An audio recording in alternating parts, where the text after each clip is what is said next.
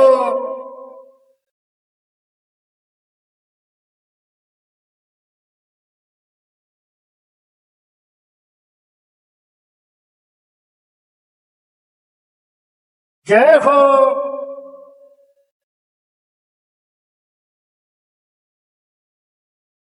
जब कोप इंद्र ने कीनो गज गोवर्धन कर लीनो जब कोप इंद्र ने कीनो ब्रज गोवर्धन कर लीनो जब कोप इंद्र ने कीनो गज गोवर्धन कर लीनो जब कोप इंद्र ने कीनो ब्रज गोवर्धन कर लीनो बादल बरस बरस गए हारे कन्हैया मेरो बारो बादल बरस बरस गए हारे कन्हैया मेरो बारो नख पर गिरवर लीनो धारे कन्हैया मेरो बारो नख पर गिरवर लीनो धार कन्हैया मेरो जय हो।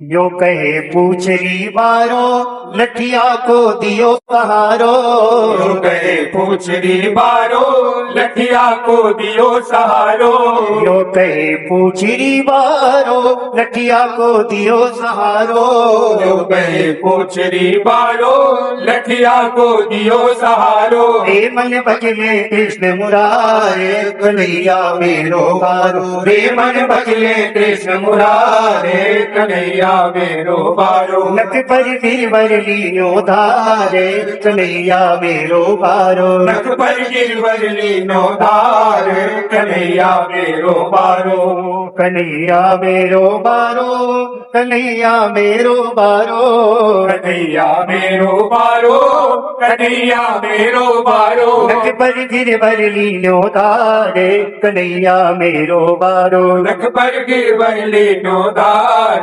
कन्हैया मेरो बारो नख पर गिरवर लीनो धारे कन्हैया मेरो बारो नख पर गिरवर लीनो धार कन्हैया मेरो बारो हाँ कन्हैया मेरो बारो हो कन्हैया मेरो बारो हाँ कन्हैया मेरो बारो हो कन्हैया मेरो बारो बोलो श्री गोवर्धन धरण भगवान की जय। गोवर्धन महाराज की जय। जय श्री राधे श्याम। भगवान ने 7 कोस लंबे चौड़े गोवर्धन पर्वत को अपनी कनिष्ठ का उंगली पर धारण किया। 7 दिन तक देवराज इंद्र वर्षा करते रहे और भगवान ने 7 दिनों तक अनवरत गिरिराज को अपनी कनिष्ठ का उंगली पर धारण किया। एक क्षण भी विश्राम नहीं किया। और सबसे अद्भुत बात थी कि भगवान जब गोवर्धन पर्वत को लेकर के खड़े थे तो चारों तरफ गोप ग्वाल बाल गाय बछड़े सब खड़े थे और जो जिधर से देखता था भगवान को, भगवान के मुखमंडल का ही दर्शन होता था। ये नहीं कि कुछ लोग सामने हैं उनको भगवान का मुख दिख रहा है और जो पीछे खड़े उनको भगवान का पीठ दिख रहा है। सर्वतो पाणिपादः जो सिद्धांत है भगवान के विषय में, भगवान को सबके प्रसन्न मुखारविंद का दर्शन हो रहा था। ऐसा क्यों? ऐसी लीला भगवान इसलिए कर रहे थे कि भगवान के मुखारविंद को भक्त देखते रहेंगे तो उनको न भूख लगेगी, न प्यास लगेगी, न दुख होगा, न पीड़ा होगी, न निद्रा आएगी, सब आनंद का अनुभव करते रहेंगे। तो सच्चिदानंद भगवान श्याम सुंदर अपने मुखारविंद के सौंदर्य माधुरी का सब भक्तों को पान कराते हुए 7 दिनों तक सबका रक्षण किया, सबकी रक्षा की। देवराज इंद्र ने सोचा अब तो सब डूब डाब गया होगा, सब मर गए होंगे। वर्षा बंद हो गई, और जब वर्षा बंद हो गई तो भगवान ने पर्वत को यथास्थान रख दिया। भगवान अपितम शैलम स्वस्थाने पूर्ववत प्रभु, जैसे वो पहले था वैसे ही उसी स्थान पर पर्वत को भगवान ने रख दिया। पश्यताम सर्वभूतानाम स्थापयामास लीलया, लीला पूर्वक भगवान ने पर्वत को यथास्थान रख दिया। अब तो सभी गोप ग्वाल वालों ने दौड़ करके कन्हैया को गले से लगाया, लिपट गए और सबने खूब स्नेह दिया। बड़ों ने आशीर्वाद दिया, मैया यशोदा ने आशीर्वाद दिया, आनंद बाबा ने आशीर्वाद दिया। लेकिन चर्चा होने लगी। बोले क्या चर्चा? सभी गोप ग्वाल वाल नंद बाबा से कहने लगे, बाबा एक बात बताओ, ये बालक 7 वर्ष का हम लोगों के बीच में खेलता है, खाता है, इसके अंदर इतनी शक्ति कहां से आई कि इतने बड़े पर्वत को इसने धारण किया? तब नंद बाबा ने सारा रहस्य बताया। नंद बाबा ने कहा, भैया एक रहस्य मैं आपको बताऊं, श्रूयताम में बचो गोपा। नंद बाबा ने कहा, हे गोप ग्वाल वालों मेरी बात सुनो। बोले क्या सुने? तो नंद बाबा ने कहा, एनम उद्देश्य एनम कुमारम उद्देश्य, मेरे इस बालक को उद्देश्य करके, मेरे बालक को लेकर के श्री गर्गाचार्य जी ने एक बात कही थी। जब मेरे छोरे का नामकरण करने आए थे तो उन्होंने एक बात कही थी। क्या कही थी? बोले ये भगवान नारायण के समान है और ये कभी वसुदेव जी का भी पुत्र बना था। प्रागयम वसुदेवस्य क्वचित जातस्तवात्मजः, और ये हर युगों में अवतार लेता है और ये नारायण के समान है, और नारायण के समान तो नारायण ही होते हैं। हम सबका सौभाग्य है कि भगवान नारायण हमारे गोपकुल में अवतरित होकर के लीला कर रहे हैं और हम उनका सानिध्य प्राप्त करें। यह अनुभव ब्रजवासियों को हो गया। नंद बाबा ने जब ये बात कही तो गोप ग्वाल वालों को दृढ़ विश्वास हुआ। इंद्र आए, इंद्र को बड़ी लज्जा हुई कि मैंने अपराध किया। जब देखा सब कुछ जाना, तब इंद्र को लगा भगवान की लीला में मैंने विघ्न किया। इंद्र ने आकर के चरणों में क्षमा याचना की। नमस्तुभ्यं भगवते पुरुषाय परमात्मने, हे भगवान आपके चरणों में मैं प्रणाम करता हूं, आप मुझे क्षमा कर दें, मुझसे बहुत बड़ी भूल हो गई। उसी समय भगवान की स्तुति करने के लिए स्वर्ग से सुरभि आई, कामधेनु आई। कामधेनु ने कहा, भगवान आपने गाय की रक्षा की, गोष्ठ की रक्षा की, गोपों की रक्षा की, आप गो रक्षक हैं। और कामधेनु ने अपने दुग्ध से भगवान का अभिषेक किया। उस अभिषेक में इंद्र भी सम्मिलित थे और देवराज इंद्र ने भगवान को गोविंद नाम से संबोधित किया। गोविंद माने जो गाय का रक्षण करे, जो गोपों की रक्षा करे, गाय की रक्षा करे, गाय पालने वालों की रक्षा करे, और गाय जहां रहती है उस देश की रक्षा करे, उसका नाम गोविंद है। तो भारत में गाय रहे तो भारत देश की रक्षा भगवान करते रहेंगे, और गाय की रक्षा करने वाले, गाय की सेवा करने वाले गोपाल रहेंगे तो भगवान उन सबकी रक्षा करते रहेंगे। अपनी रक्षा चाहते हो, देश की रक्षा चाहते हो तो गौ की रक्षा करो, तो गोविंद अपने आप आपका कृपा बरसाएंगे। गौ की बड़ी महिमा है। आज बड़ा दुर्भाग्य है देश में कि गौ हत्या के ऊपर कठोर कानून नहीं बन पा रहा। बहुत सरकारें आती रहती हैं, जाती रहती हैं, लेकिन इस राष्ट्र के बहुसंख्यक समाज का जो इस राष्ट्र के बहुसंख्यक समाज का जो भाव है कि गोरक्षा हो, और कई दशकों से साधु संत महात्मा इसके लिए आंदोलन करते चले आ रहे हैं। कितने लोगों ने अपने प्राण गंवा दिए, लेकिन सरकारें आश्वासन तो देती हैं लेकिन कोई कठोर कानून नहीं बना पा रही। ये बहुत ही विडंबना है और इसके लिए प्रयत्नशील रहना चाहिए। बाकी तो भगवान की इच्छा, गोविंद जैसी लीला करें। तो देवराज इंद्र ने भगवान को गोविंद नाम से संबोधित किया और फिर भगवान की परिक्रमा करके, भगवान को प्रणाम करके इंद्र चले गए। इस लीला के माध्यम से भगवान ने गोष्ठ की रक्षा की, ब्रज की रक्षा की, गौओं की रक्षा की। आगे कथा आती है, भगवान ने नंद बाबा को वरुण पाश से मुक्त कराया। एक दिन नंद बाबा एकादशी के दूसरे दिन द्वादश्याम जलमाभिषत, द्वादशी को जमुना में स्नान करने गए। समय का ठीक ठीक परिज्ञान नहीं था, रात्रि के 2 बजे ही चले गए स्नान करने। उनको लगा कि सवेरा हो गया, लेकिन रात्रि के 2 बजे तो आसुरी बेला होती। अविज्ञायासुरीं बेलां प्रविष्टमुदकम निशि। आसुरी बेला में नंद बाबा ने जमुना में प्रवेश किया स्नान के लिए। तो वहां वरुण के सेवक असुर, कथा में मैंने कहा था ना, वरुण भी तो असुर ही है, उनके सेवक भी असुर, जल के देवता हैं। तो वरुण देवता के सेवकों ने, असुरों ने कहा ये तो आसुरी बेला है, अभी तो हमारे नहाने का समय है। सबका समय तय है, असुर लोग कब नहाएंगे, देवता कब नहाएंगे, मनुष्य कब नहाएंगे, सामान्य लोग कब स्नान करेंगे, क्योंकि एक साथ सब लोग पहुंच जाएं तब फिर तो मर्यादा नहीं रहेगी। इसलिए आसुरी बेला जो रात्रि की होती है उस समय असुरों के स्नान का समय होता है। वरुण के सेवकों ने, असुरों ने नंद बाबा को पकड़ लिया, गलती हो गई। आसुरी बेला में जल में प्रवेश नहीं करना चाहिए था, इसीलिए रात्रि में किसी नदी तालाब में स्नान करने का निषेध है। हम मनुष्यों को अर्धरात्रि में सायंकाल के बाद, सायंकाल के प्रथम प्रहर, रात्रि के प्रथम पहर के बाद द्वितीय और तृतीय पहर में जल में प्रवेश नहीं करना चाहिए, प्रथम प्रहर तक और फिर चतुर्थ प्रहर। बीच के 2 प्रहर में, जैसे दिन में बीच का 2 प्रहर होता है तो उसको दोपहर कहते हैं, उसी तरह रात्रि के जो 2 प्रहर बीच के हैं उन 2 प्रहरों में नदी में प्रवेश नहीं करना चाहिए।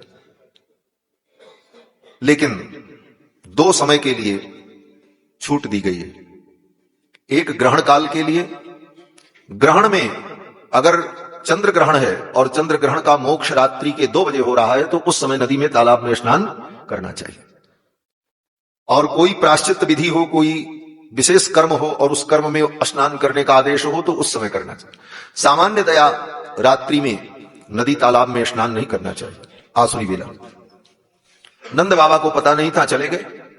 भगवान वरुण के सेवकों ने, असुरों ने उनको पकड़ लिया, वरुण पाश में बांध करके वरुण लोग लेकर के चले गए। वरुण देवता के सामने उनको उपस्थित किया गया। वरुण के पाश में बंधे हुए नंद बाबा बड़े व्याकुल हुए, अब मैं क्या करूं, यहां तो कोई हमारा है ही नहीं, अब हमारी रक्षा कौन करेगा। तो नंद बाबा ने भगवान का स्मरण किया, मेरा कन्हैया कहां। भगवान को सब पता चल गया और भगवान श्याम सुंदर सीधे वरुण लोक पहुंचे। भगवान श्याम सुंदर वरुण लोक पहुंचे। भगवान के पहुंचते ही वरुण देवता अपना आसन छोड़ करके उठ गए और दौड़ करके भगवान को साष्टांग प्रणाम किया। वरुण देवता ने भगवान को साष्टांग प्रणाम किया। नमस्तुभ्यं भगवते ब्रह्मणे परमात्मने न यत्र श्रूयते माया लोक सृष्टि विकल्पना। हे भगवान, मैं आपको प्रणाम करता हूं, आप मायातीत हैं, सारे जगत के स्वामी हैं, अपनी माया के द्वारा इस संपूर्ण सृष्टि का सृजन संहार पालन करते हैं। ये सब कहते हुए वरुण देवता ने भगवान से क्षमा मांगी। वरुण समझ गए हमारे सेवकों ने गलती कर दी और वरुण देवता ने कहा, अजानता मामकेन कार्येन। हमारे ये जो सेवक हैं, इन सेवकों ने बहुत बड़ी मूर्खता की। अजानता मामकेन मूढ़ेना कार्यवेदिना आनीतोयम तव पिता तद्भवान छंतुमर्हति। हे भगवान, ये मेरे सेवक बड़े मूढ़ हैं, मूर्ख हैं, इन्होंने बहुत बड़ी गलती की, आपके पिताजी को पकड़ लिया, हम क्षमा मांगते हैं। वरुण देवता ने भगवान से क्षमा मांगी। भगवान ने कहा, ठीक है, हम तो अपने बाबा को लेने आए हैं, इनको मुक्त करो। वरुण देवता ने नंद बाबा को वरुण पास से मुक्त कर दिया और फिर नंद बाबा को लेकर के भगवान वृंदावन आ गए। सखाओं ने कहा, भैया तेरी बड़ी महिमा है, तू वरुण लोक चला गया, वरुण देवता ने तुझे दंडवत की, इतना सम्मान किया, तू साक्षात नारायण है कृष्ण। हम बड़े सौभाग्यशाली हैं कि हमारे बीच में तुमने जन्म ग्रहण किया और तुम्हारा संग मुझे प्राप्त हो रहा है। लेकिन एक बात बताओ। बोले, क्या। सखाओं ने कहा, कन्हैया मैंने सुना है नारायण का जो धाम है उसका नाम वैकुंठ है, तो तेरा धाम जो वैकुंठ है उस वैकुंठ का एक बार मुझे भी तो दर्शन कराओ, हमने बड़ी महिमा सुनी है। बड़ी सहजता से गोप ग्वाल वालों ने भगवान से कहा और उसी ही सहजता में भगवान ने कहा, ठीक है अभी दर्शन करा देते हैं, आंख बंद करो। सखाओं ने अपनी आंख बंद की। भगवान ने संकल्प किया, एक ही क्षण में सारे सखा वैकुंठ पहुंच गए। आंख खोली तो देखा सामने वैकुंठ, बड़ी बड़ी प्राचीर परिखाएं, बड़े बड़े समुन्नत गोपुर, बड़ी बड़ी ध्वज पताकाएं लगी हुई हैं, चारों तरफ मंगल वाद्य बज रहे हैं, भगवान के पार्षद इधर से उधर आ रहे हैं, जा रहे हैं चतुर्भुज रूप में, और कोई भगवान का गुणगान कर रहा है, कोई कीर्तन कर रहा है, कहीं वेद पाठ हो रहा है। वैकुंठ के उस महान ऐश्वर्य को देखकर सभी गोप ग्वाल वाल अभिभूत हो जाकर के देखा। वैकुंठ के महामणि मंडप में शेष की शैया पर भगवान विराजमान, सभ्यम पादम प्रसार्याश्रित दुरित हरम दक्षिणं कुंचयित्वा जानुन्याधाय सभ्येतर मितर भुजम नाग भोगे निधाय पश्चात बाहुद्वयेन प्रतिभट समने धारयन् शंख चक्रे देवी भूषादिजिष्टो वितरतु जगताम सर्व वैकुंठनाथ। भगवान वैकुंठनाथ का वो दिव्य स्वरूप देखा। क्या स्वरूप? बोले सभ्यम पादम प्रसार्याश्रित दुरित हरम दक्षिणं कुंचयित्वा। वैकुंठ के महामणि मंडप में बड़ा विशाल शेष पर्यंक, शेष जी महाराज पर्यंक बनकर अपने हजारों फड़ से छाया करते हुए दिव्य सिंहासन के रूप में विराजमान, और उस शेष पर्यंक पर भगवान विराजमान हैं। कैसे? बोले सभ्यम पादम प्रसार्या, बाएं पैर को दाहिने पैर को भगवान नीचे लटकाए हुए हैं सैया से। सभ्यम पादम प्रसार्या श्रित दुरित हरम दक्षिणम कुंचयित्वा, बाएं पैर को नीचे किए हुए और दक्षिण पैर को मोड़े हुए। बायां पैर भगवान का लटका हुआ है नीचे, जैसे कभी कभी हम लोग कुर्सी पर बैठते हैं, सोफा पर बैठते हैं तो एक पैर नीचे एक ऊपर मोड़ लेते हैं। उसी सहज मुद्रा में भगवान अपने बाएं पैर को नीचे किए हुए और दाहिने पैर को ऐसे मोड़े हुए। सभ्यम पादम प्रसार्याश्रित दुरित हरम दक्षिणं कुंचयित्वा। वो एक पैर भगवान नीचे क्यों किए हैं? बोले सभ्यम पादम प्रसार्याश्रित दुरित हरम, अपने आश्रितों के दुरित पाप संताप का हरण करने के लिए भगवान अपने चरण को अपनी पर्यंक से नीचे लटकाए हुए। दक्षिणं कुंचयित्वा जानुन्याधाय सभ्येतर मित्र भुजम, और बायां हाथ अपने जंघे पर रखे हुए हैं ऐसे बड़े ठाठ से। सभ्येतर मित्र भुजम नाग भोगे निधाय, और दाहिने हाथ को नाग पर्यंक पर रख करके थोड़ा सहारा लिए हुए बैठे। ऊपर की जो दो भुजाएं हैं, पश्चात बाहुद्वयेन प्रतिभट समने धारयन् शंख चक्रे, ऊपर की दोनों भुजाओं में शंख चक्र को धारण कर रखा है, और बगल में श्री देवी भूदेवी नीला देवी भगवान की पत्नियां विराजमान हैं। श्री भू नीलादिजुष्टम वितरतु जगताम सर्व वैकुंठनाथ, ये भगवान वैकुंठनाथ का स्वरूप है। ब्रजवासियों ने देखा भगवान के इस वैभव को, ऐश्वर्य को, सब मुस्कुराने लगे। बोले कन्हैया ये तेरा लोक अद्भुत है, लेकिन कन्हैया हमारा वृंदावन बहुत अच्छा है, हमको तो वृंदावन पहुंचा दो। भगवान ने कहा ठीक है, आंख बंद करो। सखाओं ने आंख बंद की, अगले क्षण अपने आप को वृंदावन में पाया। एक क्षण में वैकुंठ का दर्शन करा दिया भगवान। ये सब भगवान की अद्भुत लीला है। भगवान के संकल्प से कुछ भी हो सकता है, भगवान के संकल्प में कोई विकल्प नहीं होता। इसके बाद कथा आती है, भगवान ने कामदेव के मान का मर्दन किया। कामदेव के अभिमान को नष्ट करने के लिए भगवान ने रास लीला की।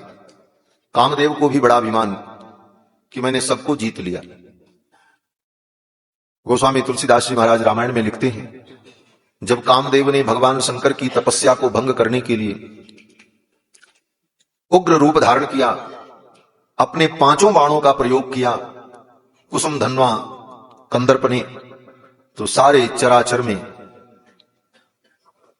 हलचल मच गई। गोस्वामी जी महाराज कहते हैं, भय काम बस जोगी सतापस पामरन की कोक है। बड़े बड़े योगी महात्मा मुनि भी काम के उस उग्र प्रभाव के कारण काम के परवश हो गए। भय काम बस जोगी सतापस पामरन की कोक है। जो संसार में सारे संसार को ब्रह्ममय देखते रहे, उनको सारा संसार नारीमय दिखने लगा। अबला विलोक ही पुरुषमय, पुरुष सब अबलामयम, दुई दंड भरी ब्रह्मांड भीतर काम कृत कौतुक अयम। धरे न काहू धीर सबके मन मनसिज हरे।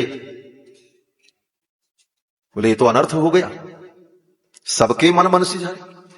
सबके मन को मनसिज ने कामदेव ने हरण कर लिया, तब तो तपस्या ज्ञान वैराग्य की सारी मर्यादाएं धराशायी हो गई। तो गोस्वामी जी कहते नहीं, धरे न काहू धीर सबके मन मनसिज हरे, लेकिन जे राखे रघुवीर ते उबरे ते ही काल। जिनको रघुवीर ने बचाया वो बच गए। ये प्रमाण लेकर के दौड़ने की जरूरत नहीं है कि महाराज जब ऐसा हुआ था तो क्यों नहीं हो सकता आज के जमाने में। बोले भगवान जिसे बचाएंगे वो आज भी बचेगा। जे राखे रघुवीर ते उबरे ते ही काल। और इसका दूसरा भाव यह भी है, अपनी बुद्धि पर, अपनी साधना पर और अपने ज्ञान पर और अपने तर्क पर गुमान मत करो कि हम अपनी बुद्धि, ज्ञान और तर्क से बच गए। तुम्हारा तर्क, तुम्हारा ज्ञान, तुम्हारी बुद्धि, तुम्हारा प्रयास शून्य है। ठाकुर जी अगर बचाएंगे तो बचोगे, इसलिए भरोसा भगवान का रखो। जे राखे रघुवीर ते उबरे ते काल महा। लेकिन कामदेव को अहंकार तो हो गया कि मैंने सबको जीत लिया। भगवान ने कामदेव के मान का मर्दन करने के लिए रास लीला का उपक्रम किया और शरद पूर्णिमा की रात्रि में भगवान ने जमुना के तट पर अपनी योग माया को आदेश दिया, इस लीला के लिए सब उपकरण उपस्थित करो। भगवान पिता रात्रि ही शरदोत्फुल्ल मल्लिका वीक्षरंतुम मनश्चक्रे योग माया उपासिता। अपनी योग माया का आश्रय लेकर भगवान ने लीला का उपक्रम किया। भगवान की योग माया ने संपूर्ण वातावरण उपस्थित कर दिया। क्या वातावरण? बोले तदोडु राजक ककुभक करैर्मुखम। चंद्रमा अपनी किरणों से पृथ्वी को आह्लादित करने लगे। मल्लिकाओं के पुष्प खिल गए, सरोवर में कमल खिल गए, शीतल मधुर सुगंध वायु प्रवाहित होने लगी। उन कमल पुष्पों पर भंवरे गुंजार करने लगे। जमुना की धारा कलकल करते हुए निनाद करने लगी। वृंदावन का वह क्षेत्र भूमि सुंदर हरित दूर्वा के अंकुरों से सज गई और सुंदर सुगंधित समीर प्रवाहित होने लगी।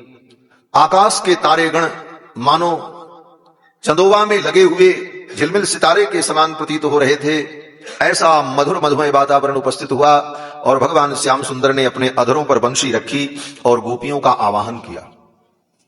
भगवान पिता रात्रि ही शरदोत्फुल्ल मल्लिका वीक्षरंतुम मनश्चक्रे योग माया उपासिता। भगवान ने बंसी बजाई। निशम्य गीतम तदनंग वर्धनम ब्रज स्त्रिय कृष्ण गृहीत मानसा आजग्मुरन्योन्यमलक्षितोद्यमा सयत्र कांतो जवलोल कुंडला। भगवान ने अपने अधर पर बंसी रखी और ऐसी सुंदर मधुर बंसी बजाई। गोपियों ने जब सुना तो ब्रज स्त्रिय कृष्ण गृहीत मानसा, भगवान की उस बंसी को शरद पूर्णिमा की रात्रि में भगवान ने जो बंशी बजाई रासलीला के लिए, आइए आगे आ जाइए, बुला लीजिए प्राचार्य जी को, इधर आ जाए। नारायण। श्री सीता रामचंद्र भगवान की जय। इधर इधर इधर इधर। हमारे पूज्य श्रीमद जगत गुरु रामानुजाचार्य कौशलेश सदन पीठाधीश्वर श्री स्वामी जी महाराज का जो विद्यालय है, श्री त्रिदंड देव संस्कृत महाविद्यालय, जिस विद्यालय का मैं भी छात्र रहा, उस विद्यालय के आप प्राचार्य हैं। आपको प्रणाम। विराजा। श्री सीता रामचंद्र भगवान की जय। तो मैं निवेदन कर रहा था, 2 बार भगवान नाम संकीर्तन कर लें। हरे कृष्ण कृष्ण कृष्ण हरे हरे, हरे राम राम राम हरे हरे। हरे कृष्ण कृष्ण कृष्ण हरे हरे, हरे राम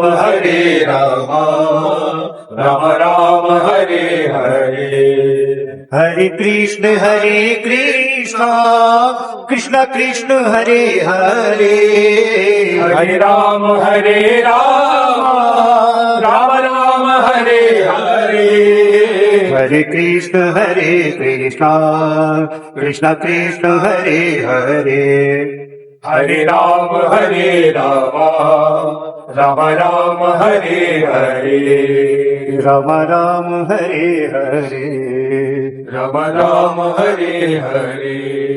राम राम हरे हरे। बोलो श्री कृष्णचंद्र भगवान की जय। भगवान ने बंशी बजाई। उस वंशी की ध्वनि को केवल गोपियों ने ही सुना, यह विशेषता थी। अन्य दिनों में, अन्य समय में भगवान बंशी बजाते थे तो सब सुनते थे, पशु पक्षी भी सुनते थे। धन्यास्म मूढ़ मतयोपि हिरण्ययेता। गोपियों ने कहा, ये हिरनियां बड़ी भाग्यशालिनी हैं, गोविंद की बंसी को सुन रही। तो हिरन, पशु पक्षी, गाय सब सुनते थे, पत्थर भी सुनते थे। पत्थर सुनते थे तो उन पर क्या प्रभाव होता था? सूरदास जी कहते हैं कि भगवान की बंशी बजे तो ब्रज क्षेत्र में जो पत्थर थे, शिलाखंड थे, उन शिलाखंडों के ऊपर कमल खिल जाते थे। पाहन जलज विकासी जब हरि मुरली नाद प्रकाशी। जमुना का जल भगवान की वंशी के निनाद को सुनकर के रुक जाता था। जड़ में चेतनता आ जाती और चेतन में जड़ता आ जाती। ऐसी वंशी भगवान की बनती थी। गोपियों के घर में चूल्हे में जो लकड़ी जल रही थी, उस समय बंशी बजने लग जाए तो बंशी की ध्वनि को सुनकर के सूखी लकड़ी भी भीग जाती थी।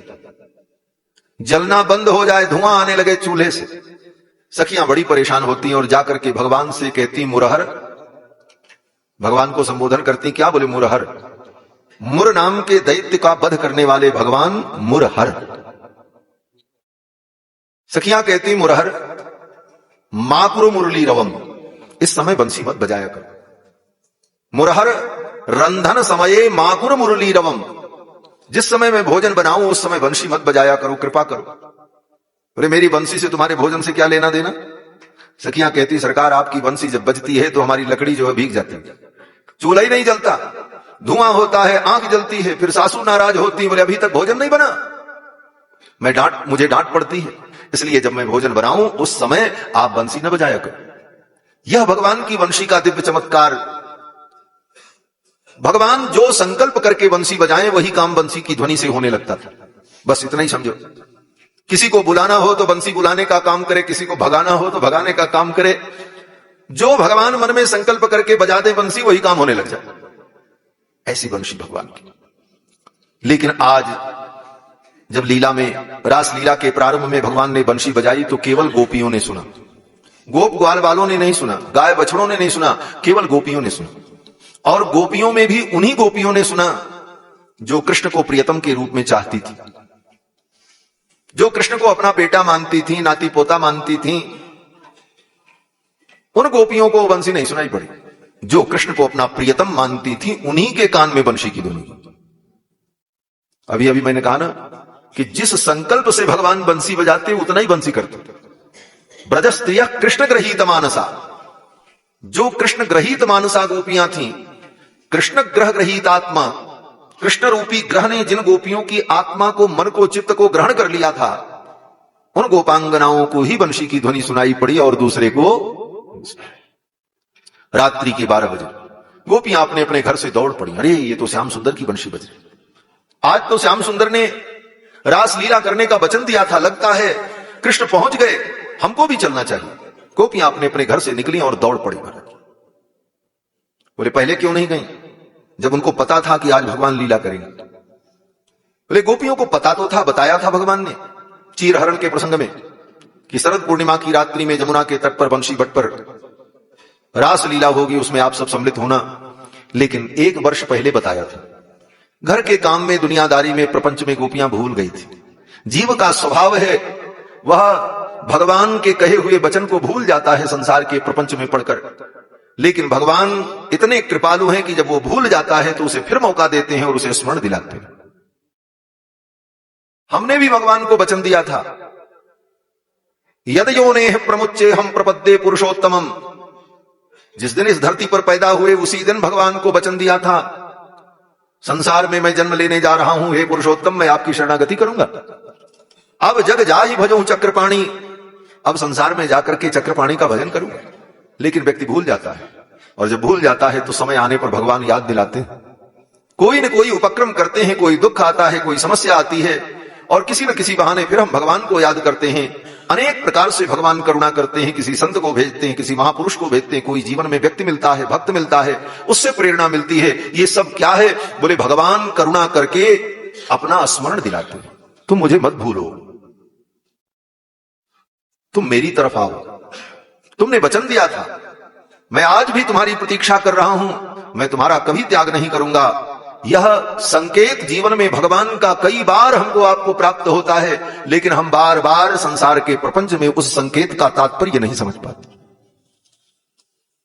ऐसे तो दुनिया का मैसेज समझने में हम बड़े कुशल हैं। एक मोबाइल में टुन की घंटी बजे कोई मैसेज आया होगा, तुरंत चेक करो मोबाइल। हाँ। लेकिन भगवान का कितना मैसेज हमारे जीवन में आता है समय समय पर, जिसमें भगवान के दिव्य संकेत निहित हैं, उन संकेतों को हम समझ नहीं पाते, समझने की चेष्टा नहीं करते। तो भगवान बड़े कृपालु हैं, भगवान ने उन गोपियों को याद दिलाया। आज तो रासलीला है, बंसी सुनते ही गोपियों को याद आ गई और गोपियां अपने अपने घर के कार्य को छोड़कर दौड़ पड़ी। आजकमुरन्योन्यम अलक्षितोद्यमा, एक दूसरे से अलक्षित होकर कोई हमको देख न ले और चल पड़े। जब चली उस समय जो गोपी जो कार्य कर रही थी उस कार्य को वहीं छोड़ा और चल पड़ी।